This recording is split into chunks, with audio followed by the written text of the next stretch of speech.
नमस्कार, public India के 9 M संस्करण में आप सबका स्वागत है। जैसे कि आप देख सकते हैं, हिजम राजेंद्र साहब सोशियो पॉलिटिकल एनालिस्ट हमारे साथ जुड़े हुए हैं। बहुत-बहुत स्वागत है हिजम भाई आपका। सर नमस्कार। नमस्कार। आज हमारी चर्चा का विषय रहेगा आर्टिकल 371।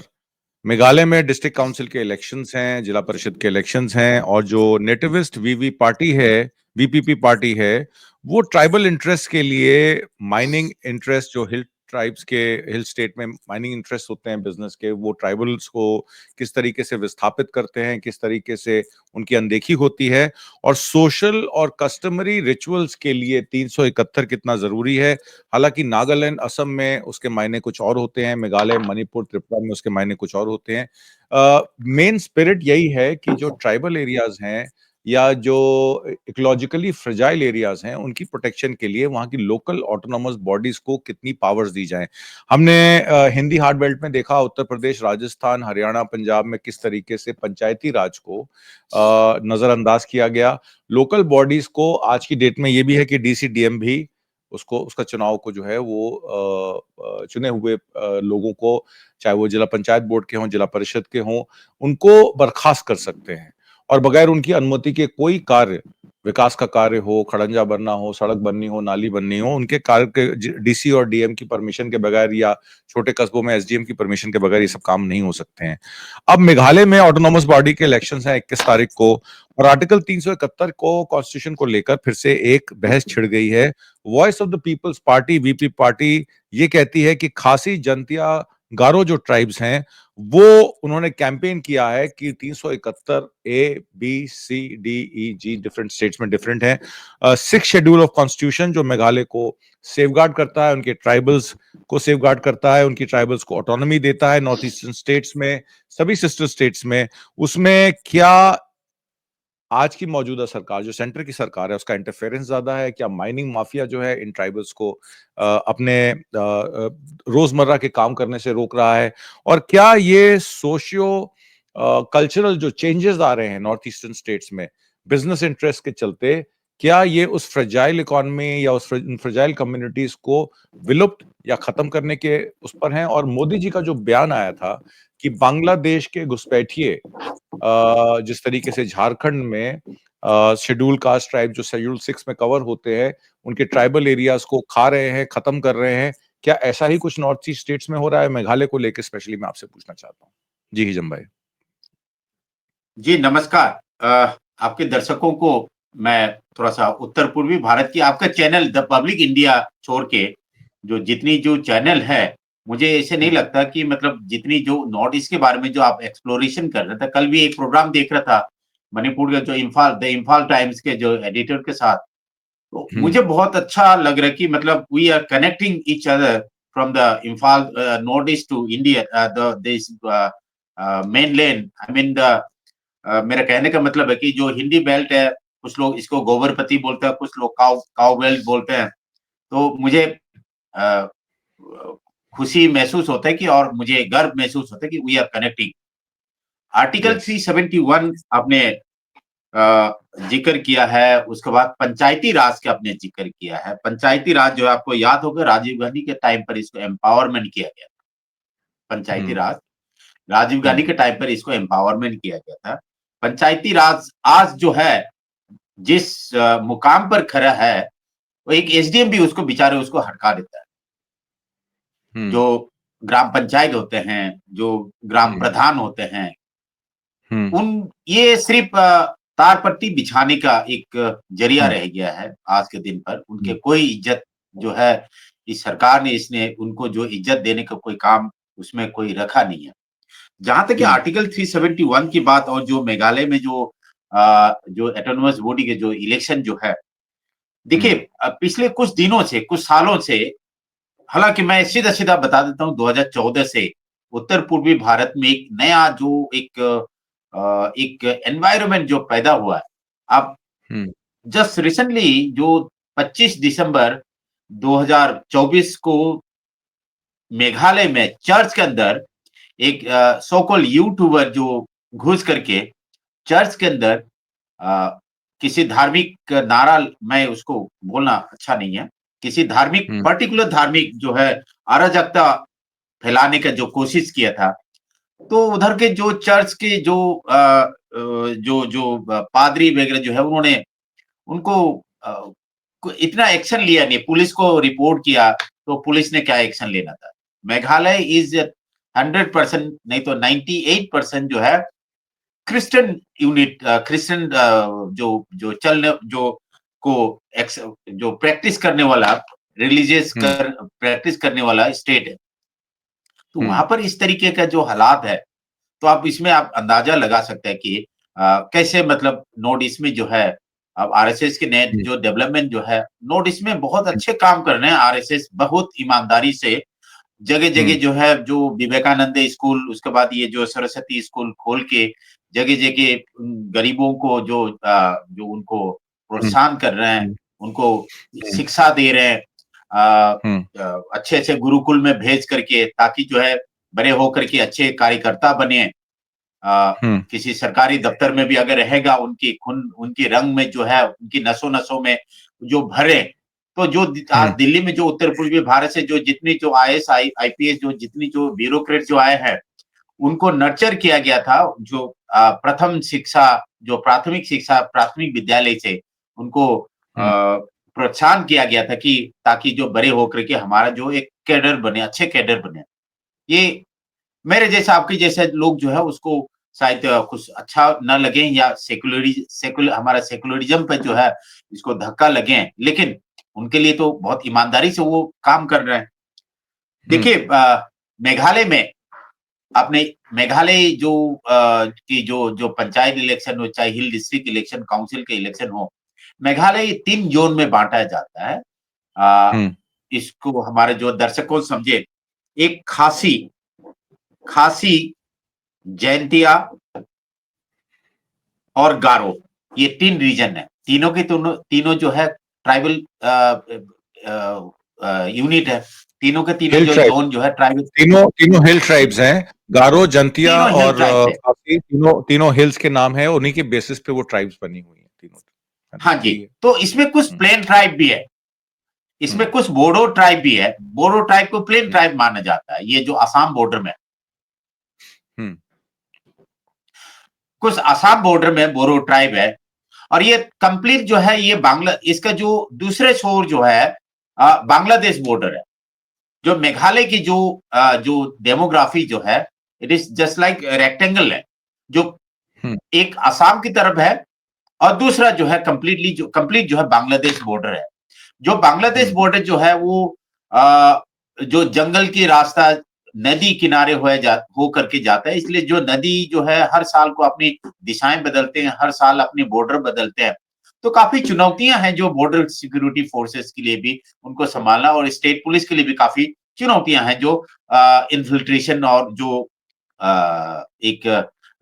जो बॉर्डर को फेंसिंग करना एक नामुमकिन सा मुझे ऐसे लगता है। कि हो सकता है सरकार के पास और कोई दूसरा प्लान है तो अलग चीज है, क्योंकि वो एक हिली टेराइन है और नदी किनारे होने की वजह से जो नदी अपने हर साल को अपनी दिशाएं बदलते हैं। जैसे चाइना के हुआंगहो, जैसे हुआंगहो नदी है चाइना के, जिसको येलो रिवर भी कहा जाता है। जैसे खगड़िया है बिहार में, जो हर साल को अपनी दिशाएं बदलते हैं। जो गंगा किनारे जो हर साल को जो है अपनी बॉर्डर बदल, उसी तरीके का बांग्लादेश और इंडिया के जो बॉर्डर जो है करीब जो है 800-900 किलोमीटर जो है, जैसे बंगाल से लेकर के असम, असम से लेकर के मेघालय त्रिपुरा से लेकर के मिजोरम तक जो है, ये करीब 800-900 किलोमीटर की करीब जो है मेरे समझ में ये इसका बॉर्डर है। तो काफी चुनौतियां हैं ये हर जगह पर, सिर्फ इंडिया में नहीं, सिर्फ बांग्लादेश बॉर्डर पर नहीं। इम्फाल जो मणिपुर बॉर्डर, जो मणिपुर म्यांमार बॉर्डर में जो इन्फिल्ट्रेशन, जो इलीगल इमिग्रेशन, उनकी जो दिक्कतें हैं, जैसे पाकिस्तान बॉर्डर में होते हैं, राजस्थान बॉर्डर में होते हैं, गुजरात बॉर्डर में होते हैं, जैसे श्रीलंका बॉर्डर में जो तमिलनाडु के साथ जो बसे हुए हैं इधर होता है, उसी तरीके के ये दिस इज नेचुरल एक चुनौतियां हैं।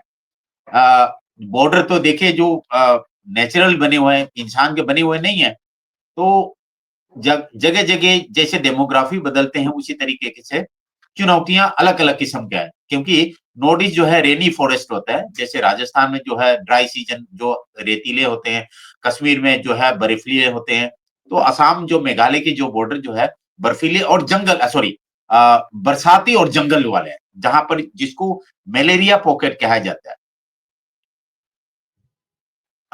जो आपके चैनल में मैंने सुना था उसको डेंगू का एक प्रकोप कहा जाता है। उत्तर पूर्वी भारत में डेंगू का प्रकोप कम है, मलेरिया की पॉकेट माना जाता है इसको, पूरा एशिया के मलेरिया पॉकेट माना जाता इनफैक्ट है। आपका ये भी मानना है कि जो बीएसएफ प्रोटेक्ट करती है बांग्लादेश का और वेस्ट बंगाल में जो बॉर्डर है, करीब 4069 किलोमीटर का जो बॉर्डर है, उसमें मलेरिया की प्रॉब्लम करके बहुत सारे जवानों को प्रॉब्लम भी आती है, क्योंकि वो मलेरिया इन्फेस्टेड एरिया है, क्योंकि खड़ा पानी है वहां पे, वो खड़े पानी और तालाब की वजह से वहां मच्छर बहुत ज्यादा है, और मलेरिया का प्रचलन उधर ही नहीं, आपके नॉर्थ ईस्टर्न स्टेट्स के 800 किलोमीटर के बॉर्डर पर भी, जिसकी आप बात कर रहे हैं, ये सही है? ये बंगाल बॉर्डर में, ये बंगाल की बॉर्डर में थोड़ा कम है, बंगाल और बिहार की बॉर्डर में जरा कम है, क्योंकि वहां पर ठहरे हुए पानी नहीं है, वहां पर जंगल भी कम है। तो इस तरफ जो है, जो असम और इसमें असम, त्रिपुरा और इसमें मेघालय। मेघालय में जो है जंगल एरिया होने की वजह से जो है उसको मलेरिया की बहुत ज्यादा प्रकोप है,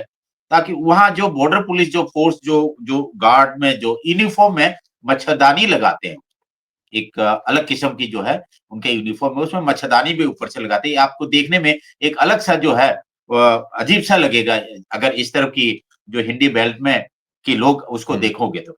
चलिए हम अभी मुद्दे पे आते हैं। ये खासी, जयंतिया और गारो हिल्स जो है, इसमें हल्का सा जो है अलग अलग अपनी इंटरेस्ट अलग अलग है।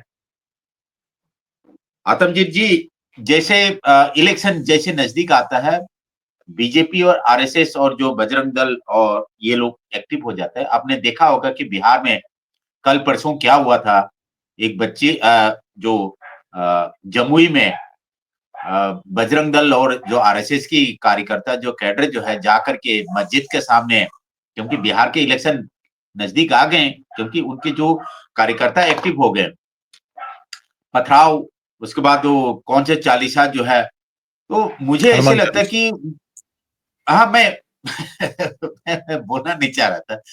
क्योंकि अ, अगर इतनी शौक है, अगर हनुमान चालीसा मस्जिद के सामने पढ़ना है, तो आरएसएस को बहुत सारे जो मस्जिद बना लेना चाहिए।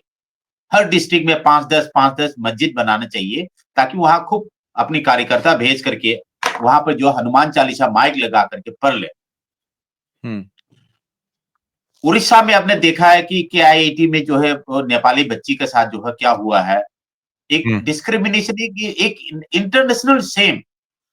आप कहोगे कि भाई डोनाल्ड ट्रंप ने आपके भारतीय जो इंडियन लोगों को, भारतवासियों को वेरियों के साथ जो है, चेन के साथ अगर भेजा है, तो क्या आप उसके जवाब अब उसी से दोगे क्या? हम किस किस सभ्यता में जी रहे हैं? तो नेपाल के साथ, नेपाल हमारे जो एक मित्र राष्ट्र रहा है, उसके बाद अब हिंदू राष्ट्र भी कहते हैं उसको। नेपाल एकमात्र देश है हिंदू राष्ट्र के नाम से जाना जाता है। अब उसी हिंदू राष्ट्र की बच्ची को जो है आपने इस तरीके के व्यवहार किया। नेपाल, आप जो अखंड भारत बनाना चाह रहे हो, आप भारत को भी जो हिंदू राष्ट्र घोषित करवाना चाह रहे हो, आज के दिन पर सरकारी कागज पर पूरा देश में लोग जाना जाता है, सिर्फ नेपाल ही एक देश है जो हिंदू राष्ट्र है, भारत हिंदू राष्ट्र नहीं है आज के दिन पर। तो उस नेपाल की बच्चियों के साथ, नेपाल के छात्रों के साथ, छात्र छात्राएं के साथ आपको जिस तरीके जो व्यवहार किया है, एक निंदनीय है। उड़ीसा आपका भारतीय जनता पार्टी का शासन है, शासक है, कार्यकर्ता है, संबित पात्रा जैसे वहां पर हजारों होंगे। मैं फिर बोल रहा हूँ, संबित पात्रा जैसे वहां पर हजारों होंगे। मैं तो मैं किस वापस तरीके? आता हूँ। हिजम भाई, आपने संबित जी, पात्रा का जिक्र किया, आपके हेमंत बिस्वा शर्मा भी हैं असम के मुख्यमंत्री, और वो अपने प्रतिद्वंदी गौरव गोगोई की वाइफ एलिजाबेथ गोगोई पे अटैक करते हैं। वो कहते हैं पाकिस्तानी हैंडलर्स के साथ उन्होंने क्लाइमेट चेंज में जो काम किया वो पाकिस्तानी आईएसआई एजेंट हैं। इस तरीके का दुष्प्रचार जो है, हेमंत सर्वा बिस्वा जो हैं, वो पहले झारखंड में, उससे पहले महाराष्ट्र के इलेक्शन में, एक तरफ हमारे उत्तर प्रदेश से आपने जिसको हिंदी बेल्ट कहा या काउ बेल्ट कहा, वहां से योगी महाराज हैं जो ब्रज और अवधी भाषा को उर्दू से अलग करते हैं, उर्दू भाषा भी जो है वो हमारे भारत की ही जबान है, लश्करों की जबान है। हमारी कोई फॉरेन लैंग्वेज नहीं है उर्दू, उसको कठमुल्लापन की बात करते हैं। तो ये लैंग्वेज पे, जाति पे, धर्म पे लोगों को बांटने का काम तो राइट विंग गवर्नमेंट्स करती हैं। इसमें अब तो कोई दो संशय नहीं रह गया, लोगों को पता है। मेरा जो सवाल आपसे था, जिसपे मेरे दर्शक बड़े उत्सुक हैं और मैं जानना चाहते हैं कि आर्टिकल 371 ए और आर्टिकल 371 जी, 71 ए जो है नागालैंड पे लागू होता है और 71 जी जो है वो मिजोरम पे लागू होता है। 371 का मतलब ये है कि वो एम्पावर करता है स्टेट असेंबली को कि वो रेजोल्यूशन पास करें ताकि सेंट्रल लॉ एप्लीकेबल ना हो, कोई कॉन्स्टिट्यूशनल चेंजेस किए जाएं, उसका प्रभाव 371 ए और जी प्रोटेक्ट करते हैं। ये असम और मिजोरम, नागालैंड और मिजोरम को प्रोटेक्ट करता है। असम की राजनीति अब जाति आधार पर हो गई, वहां पे कंसंट्रेशन कैंप्स लग गए। आप ही ने बताया, बांग्लादेशियों को वहां पे अनलिमिटेड टाइम के लिए डिटेनी बना के रखा जाता है, डिटेंशन में रखा जाता है, जबकि सुप्रीम कोर्ट के कई ऑर्डर्स आ गए कि उनको आप रिहा कीजिए, पर असम की सरकार नहीं कर रही है, वो उनका विषय है। अब बात यह आ जाती है कि नेशनल पीपल्स पार्टी मिजोरम में है, उनके एलाइज जो है यूनाइटेड डेमोक्रेटिक फ्रंट है और कांग्रेस है। इन्होंने ये कहा है कि ये जो पॉलिटिकल नॉइस है, ये सिर्फ पब्लिक की अटेंशन लेने के लिए है। वो ये मानने को तैयार नहीं है कि माइनिंग इंटरेस्ट से धारा 371 का जो रैट होल माइंस का, कोल माइनिंग का जो काम हो रहा था, वो माइनिंग के इंटरेस्ट जो थे, वो रैट होल माइंस आपको पता है क्या होती हैं? मतलब उसमें जो आदमी माइन के अंदर जाता है, उसको उसकी जीवन की कोई सुरक्षा नहीं है। आपने देख लिया उत्तराखंड में रैट होल माइनर्स ने ही जो सुरंग में लोग छुपे हुए थे, शरद चंद्र रेड्डी की कंपनी थी, हालांकि वो फार्मा का काम करते हैं और बिंदु फार्मा उनको कॉन्ट्रैक्ट मिल गया और वहां पर लोग फंस गए और रैट होल माइनर्स ने ही उनको जो फंसे हुए मजदूर थे, प्रवासी मजदूर थे, उनको बाहर निकाला। अब ये रैट होल माइनिंग आपके जो बंद हुई थी मेघालय में, मिजोरम में, नागालैंड में, अब ये सेंट्रल लॉज चेंज करके क्या ये वापस कोल माइनिंग, जो रैट होल माइनिंग है, ये दोबारा शुरू हो जाएगी? एक बात। दूसरी बात, जो 371 की मैं बात आपसे कर रहा हूं कि सेंटर को कोई अख्तियार नहीं है कि स्टेट के कस्टम्स, रिचुअल्स और ट्रेडिशंस को टारगेट करे। और वहां की जो वस्तु स्थिति है वो ये है कि ऑटोनोमस बॉडी काउंसिल्स को ऐसे ही ट्रीट किया जा रहा है कि उनके पास कोई अख्तियार ना बचे और गवर्नर रूल जैसे चीजों करके और वहां पे कंट्रोल किया जाए। बिजनेस इंटरेस्ट को प्रोटेक्ट करने के लिए ट्राइबल इंटरेस्ट को नजरअंदाज किया जाए। क्या ये सही है और इस पे आपका विश्लेषण? देखिए, मेघालय में कोयला के जो माइनिंग जो था, ये बहुत बड़ा एक माफिया है। इनका कोई मालिक नहीं है। इनमें सीमेंट का माफिया है, वहां पर सीमेंट फैक्ट्री है, इलीगल सीमेंट फैक्ट्रीज है वहां पर। मेघालय में एक सोशल एक्टिविस्ट, एक जर्नलिस्ट, एक पैट्रिक मुखिया करके, वो इसके आवाज काफी उठाती थी। उधर के जो मेघालय का एक अंग्रेजी अखबार है, उनके बहुत अच्छी जर्नलिस्ट है, ट्राइबल एक्टिविस्ट है, एनवायरमेंटल एक्टिविस्ट है, क्योंकि वहां जो पढ़े लिखे कम होने के, पढ़े लिखे अंग्रेजी बोलते हैं जरूर, लेकिन अंग्रेजी बोलने से जो है पढ़े लिखा नहीं गिना जाता है। चीजों को जो वहां की जो जो हित को, जो आज तक जो जमीन, जल जंगल जमीन जो बचा कौन रहा है? ये ट्राइबल लोग, तो जो इंडिजिनस पीपल लोग तो बचा रहे हैं। आप डेवलपमेंट के नाम पर आज के आप हिंदू अखबार में उठा करके देखिए, जो आज जो उसमें साफ सुथरा लिखा हुआ है, जो हमारे जो एनवायरमेंट को बचाने वाला, तो यही ट्राइबल लोग है, इंडिजिनस पीपल लोग है। तो मेघालय में जो सबसे ज्यादा जो इलीगल जो बिजनेस जो चलता है, टिम्बर, यानी कि जो लकड़ियों की जो कटाई जो है, जो अब दिल्ली में जो असम के जो प्लाईवुड, बर्मीज प्लाईवुड के नाम से जो आता है, वो यही असम और मेघालय, मणिपुर, मिजोरम इस तरफ से आते हैं। कहीं बर्मा उर्मा से नहीं आती। ये सब झूठ मूठ है, ये झूठ है ये। दूसरा, अब बेम्बू, जो बांस का, जो दिल्ली में जो जितनी जो बांस की जो, अब दिल्ली एनसीआर में, मुंबई में जो जितनी बांस, जो उत्तर पूर्वी भारत में जितनी जो बांस होता है, वो पूरे भारत की जो है 90% जो है उत्तर पूर्वी भारत से बांस के जो फर्नीचर लोड्स जो है बनता उधर है, से आते हैं। चेयर्स आती हैं, झूले आते हैं, बहुत सारा नहीं, वो सामान आता है नेचुरल ग्रोथ है, बनता नहीं, वो नेचुरल ग्रोथ है। वो जैसे दिल्ली में जो घास उगता है, उसी तरीके को वहां घास की तरह है, उगता है। जिसका फर्नीचर बनाया जाता है, कॉटेज इंडस्ट्री है, वहां से बहुत सारा फर्नीचर बन के बांस भी ट्रकों के जरिए असम से, मेघालय से, मिजोरम से भेजा जाता है, नॉर्थ जो में बिकता सरकारी है। अधिकारी है, जो दिल्ली के जो हिंदी बेल्ट के जो सरकारी अधिकारी है, उसकी खूब फायदा उठाते हैं उधर से। सरकारी गाड़ी में भेजा जाता है, टेम्पोररी सरकारी ड्यूटी के नाम से, सरकारी ड्यूटी के नाम से अपनी सरकारी ट्रक को भेजता है, कहीं यूनिफॉर्म वाले हो चाहे कहीं, मतलब इसमें कोई अछूता नहीं है। दूसरा आता हूं, सीमेंट के फैक्ट्री वहां पर बहुत सारे सीमेंट के फैक्ट्रीज है। अब सीमेंट के factory is one of the most polluted in environment, one of सबसे ज्यादा खतरनाक। वहां पे जो है इलीगल बहुत सारे सीमेंट फैक्ट्री है, अंबुजा सीमेंट, स्टार सीमेंट, क्या कितनी कितनी जो है, बिरला की सीमेंट फैक्ट्री, वहां टाटा की सीमेंट फैक्ट्री, उधर खूब बहुत है।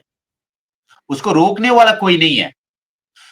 उधर का जो एमएलए एमपी और जो जितनी जो है वो एक बार चुना जाता तो दिल्ली में उनके परमानेंट घर हो जाता या दुबई में हो जाता। उनको वापस मेघालय या उधर जो उत्तर पूर्वी भारत के जंगलों में वापस जाने की उनकी जरूरत नहीं है। मैं किसी भी समुदाय की बात कर रहा हूं मैं। अब मैं दिखाता हूं, मैं आप एक बार आप सर्वे करवाइए, मैं बताता हूं गुड़गांव में कितने घर है, नोएडा में कितने घर है, दिल्ली में कितने घर है, द्वारका में दिखाता हूं मैं। अब यहाँ पर कितने अधिकारी का जो दिल्ली में जो है, मैं यहाँ पर रह रहा हूं, बहुत सारे अधिकारी का घर मैं जानता हूं यहाँ पर।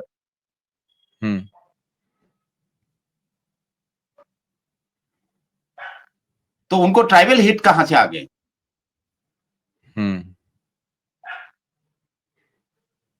सीमेंट के फैक्ट्री की बात हो गई। दूसरा कोयला, मेघालय में कोयला ऐसे है कि आपके घर के किसी भी जगह पर खोदिए, मेघालय में कोयला मिल जाता है। इस बिजनेस को चलाने वाला राजस्थान के मारवाड़ी, हरियाणा के सबसे ज्यादा हिसार की तरफ से हैं, और बड़े जो हमारा जो सेठ बिजनेस, आप सबसे ऊंचे ओहदे पर जो बैठा हुआ है विश्व का, आजकल जो है अमेरिका से कुछ नोटिसें भी आ रखी हैं, तो उन्हीं के जो कोयला के फैक्ट्री, मतलब वो वहां पर माइनिंग चलता है। इसको इस बिजनेस में जो लेबर्स है, बांग्लादेशी माइग्रेंट, उनकी फैक्ट्री में, उनकी इस बिजनेस में Bangladeshi labour, Rohingya labour. Atamjeet जी, आपका दर्शकों को ये भी बताएं, बांग्लादेशी और रोहिंग्या में फर्क है। रोहिंग्या बर्मा का है और बांग्लादेश है, और नेपाली वर्कर उसमें। बिल्कुल। और इसमें कोई प्रोटेक्शन नहीं होता। इसमें जो है वो टेम्पररी जो लकड़ी की या बंबू की वो जो उसमें जो सपोर्ट लगा करके उसके अंदर जाते हैं, कहीं न कहीं हफ्ते में, महीने में हादसा होते रहते हैं, उसकी कोई खबर नहीं है। किसी भी स्थानीय अखबार में भी नहीं है। उनकी मालिक कौन है किसी को नहीं पता है। सब लोकल अथॉरिटी भी जुड़ा हुआ है। अब किसी कांस्टेबल की औकात क्या है, किसी एसपी का क्या औकात है उसको रोकने का?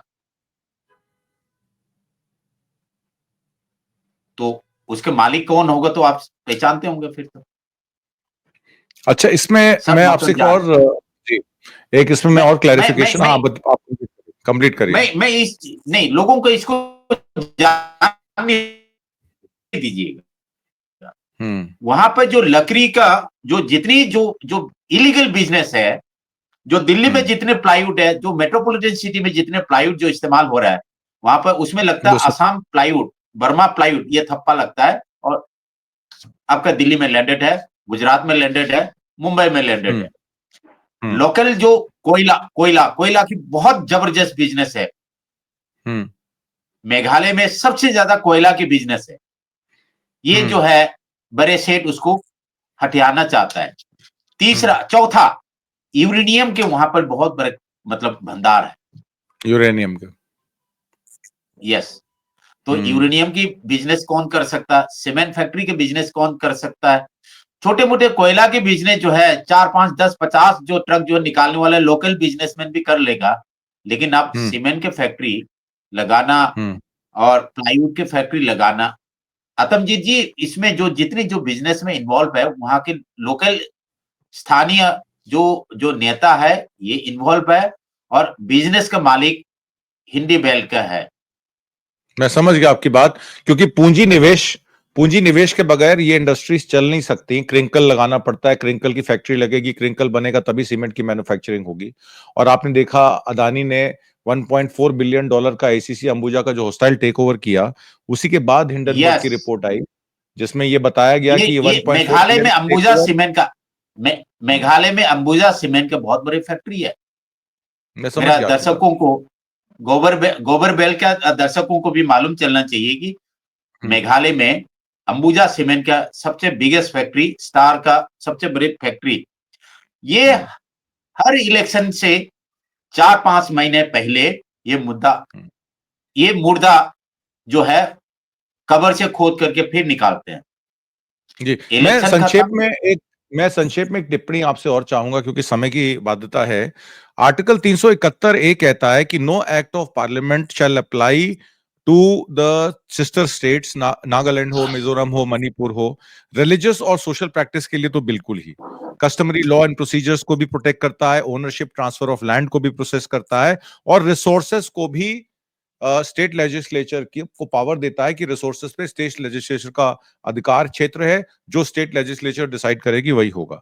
हालांकि मिजोरम भी 371 जी में प्रोटेक्ट होता है, जिसमें इम्पोजिशन ऑफ सेंट्रल लॉज के रिलीजियस और social practices Mizo customary law के अगेंस्ट कोई भी लॉ सेंट्रल गवर्नमेंट नहीं बना सकती, स्टेट गवर्नमेंट का अप्रूवल का जरूरत पड़ता है। आपके मणिपुर में आर्टिकल 371 सी है जो लिमिटेड टू हिल्स है, इनहेबिटेड बाय कुकीज, जोमीज, हमर्स और नागाज, और वो भी ऑटोनॉमी देता है पर कम देता है। अब ये डिग्री ऑफ ऑटोनॉमी की हम बात कर ले, नागालैंड अगर हम देखें तो सबसे ज्यादा ऑटोनॉमी है, उसके बाद आप अगर मिजोरम पे आए तो उससे नीचे है, मणिपुर उससे भी नीचे है, असम कहीं बीच में है। तो ये 371 की इंटरप्रिटेशन आपकी सिस्टर स्टेट्स में, नॉर्थ ईस्टर्न स्टेट में स्टेट बाय स्टेट डिफर क्यों करती है? क्या ये पॉलिटिकल जो रिप्रेजेंटेशन है उसकी वजह से है, या पैसे से लोग जल्दी बिक जाते हैं, खरीदे जाते हैं, इसलिए वहां के लोकल कस्टम्स और वहां के जो कस्टम्स को या वहां के लैंड राइट्स को बचाने के लिए वहां के जो लोग हैं या वहां के लीडर्स हैं वही कार्यरत नहीं है, वही बेच के निकल जाते हैं? क्या लोकल लीडरशिप, स्टेट लीडरशिप की वजह से इसकी इम्प्लीमेंटेशन में दिक्कत आ रही है? मैं आपसे सिर्फ सीधे शब्दों में समझना चाहता हूँ। मैं उत्तर पूर्वी भारत में सिर्फ नागालैंड और मिजोरम में जो सबसे जो ईमानदार जो जो पॉलिटिशियंस जो लॉ ऑफ द लैंड और जो आर्टिकल 371 को जो प्रोटेक्ट करने वाला है, बाकी जो जितनी जो है आप इवन नागालैंड और जो मिजोरम भी आजकल थोड़ा सा डिजोल्व मतलब अपने आप को न्यूट्रलाइज होने लगे हैं। ओनली नागालैंड जो है, नागालैंड के जो जो लीडर्स है वो है सबसे ज्यादा आर्टिकल 371 के जो जितने क्लोजेस है सबको जो प्रोटेक्ट करवाने वाला। दूसरा चीज आतमजीत जी, नागालैंड भी बचे नहीं रहेगा क्योंकि 2014 के बाद भारत का जो एक फेडरल स्ट्रक्चर जो होते थे, जो 3 कानून होते थे, शायद मैं आप जानते हैं, फिर भी आपके दर्शकों को फिर बता देते हैं। स्टेट, सेंट्रल और जो दोनों को मिला करके कॉन्करेंट लिस्ट है, कॉन्करेंट लिस्ट और सेंट्रल लिस्ट जी। ये सारे के सारे डिमोलिश धीरे धीरे हो रहा है। बीजेपी सरकार ने उसको रातों रात नहीं किया है, डे बाय डे। मैं नरेंद्र मोदी जी का जो कार्यशैली जो है मैं उसको तारीफ करता हूं, क्योंकि वो 24/7 लॉ को डिमोलिश करने में लगे हुए हैं, फेडरल स्ट्रक्चर को खत्म करने में लगे हुए हैं, वो अपने नए लॉ लागू करवाने में लगे हुए हैं। जैसे आपने हाल ही में कल के जो है आपने जो हाल देखा है, जो सीईसी के जो सिलेक्शन में जो उसके जो चयन में जो एक नया प्रक्रिया लेकर के आया, क्या ये भारत के जो कोई भी नागरिक इसको खड़े होकर के देख रहा है, कोई भी पॉलिटिशियन जो मुंह नहीं खोल रहा है? राहुल गांधी के, मैं राहुल गांधी की तारीफ नहीं कर रहा हूं, उसका कर्तव्य है, लीडर ऑफ ऑपोजिशन है, उसका कर्तव्य है उसको अपोज करना, लेकिन बाकी लोग क्या कर रहे थे ये बताइए? बाकी कम्युनिस्ट का है, आरजेडी का है, दूसरे पार्टी के लोग क्या कर रहे थे? नीतीश कुमार देखना, निजम भाई, मैं बोलता हूं, अब देखिए, मैं आपको रोकूंगा अभी, इसलिए कि समय खत्म हो गया है। मैं आपसे एक और डिस्कशन इस पे करूंगा, क्योंकि इसमें जो सब कमेटी बनी थी कॉन्स्टिट्यूएंट असेंबली की, वहां से लेकर ब्रिटिश के बाद 1947 से अभी तक क्या हुआ, एक लंबी चर्चा है। एक आधे घंटे का प्रोग्राम हम और करेंगे, कल करेंगे इसी श्रृंखला में दूसरा भाग, और प्रॉपर उसको हम कई तरीके से उसके कई आयाम को टच करेंगे, जिसमें आपने नीतीश कुमार का भी नाम लिया, वो भी हम टच करेंगे। तो आज की परिचर्चा में इतना ही। आज की परिचर्चा में भाग लेने के लिए और बहुत सारी महत्वपूर्ण जानकारियां देने के लिए बहुत बहुत धन्यवाद। नमस्कार, जय हिंद। धन्यवाद, जय हिंद।